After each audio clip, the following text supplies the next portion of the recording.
அனைவருக்கும் வணக்கம். ரீசனிங்ல ஸ்லாகிஸ்ல ஒரு சில முக்கியமான கொஸ்டின்ஸ் பார்க்கலாம். ஸோ அது மட்டும் இல்லாம ப்ரீவியஸ் எக்ஸாம்ஸ்ல கேட்ட like TNPSC, SSC, bank, railway இந்த மாதிரி எக்ஸாம்ஸ்ல ப்ரீவியஸ் எக்ஸாம்ஸ்ல கேட்ட ஒரு சில முக்கியமான கொஸ்டின்ஸ் பார்க்கலாம். ஸோ இந்த ஒரே வீடியோவில் ஸ்லாகிஸ்ல இருக்கிற எல்லா மெத்தடும் பார்க்கலாம்.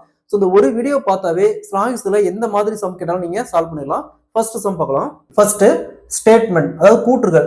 எல்லா குழந்தைகளும் மாணவர்கள், அதாவது all children are students. Next எல்லா மாணவர்களும் விளையாட்டு வீரர்கள், ஆல் ஸ்டூடெண்ட்ஸ் ஆர் பிளேயர்ஸ் அப்படிங்கிறாங்க.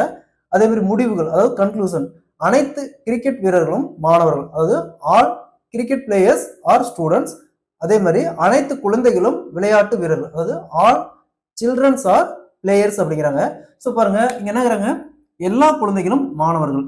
ஸோ இது குழந்தைகள், எல்லா குழந்தைகளும் மாணவர்கள். நெக்ஸ்ட் எல்லா மாணவர்களும் விளையாட்டு வீரர்கள், எல்லா மாணவர்களும் விளையாட்டு வீரர்கள் அப்படிங்கிறாங்க. ஸோ கன்க்ளூஷன் பாருங்க, அனைத்து கிரிக்கெட் வீரர்களும் மாணவர்கள். ஸோ இந்த கிரிக்கெட் அப்படிங்கிற ஒரு வேர்டு இங்கே எங்கேயுமே இல்லை. அப்போ கண்டிப்பாக அந்த ஸ்டேட்மெண்ட் ஃபாலோ ஆகாது. பாருங்க, இந்த கிரிக்கெட் எங்கேயுமே இந்த ஸ்டேட்மெண்ட் இல்லை, இந்த வேர்டு எங்கேயுமே இங்கே இல்லை. ஸோ இந்த ஸ்டேட்மெண்ட், இந்த கன்க்ளூஷன் வந்து ஃபாலோ ஆகாது. ஸோ அதே மாதிரி இங்கே பாருங்க, அனைத்து குழந்தைகளும் விளையாட்டு வீரர்கள் அப்படிங்கிறாங்க. அனைத்து குழந்தை, இது வந்து குழந்தைகள் விளையாட்டு வீரர்களுக்குள்ள இருக்காங்க. ஸோ அப்போ இந்த கன்க்ளூஷன் ஃபாலோ ஆகும். அப்போ conclusion or 2 only follow. Option B is the correct answer.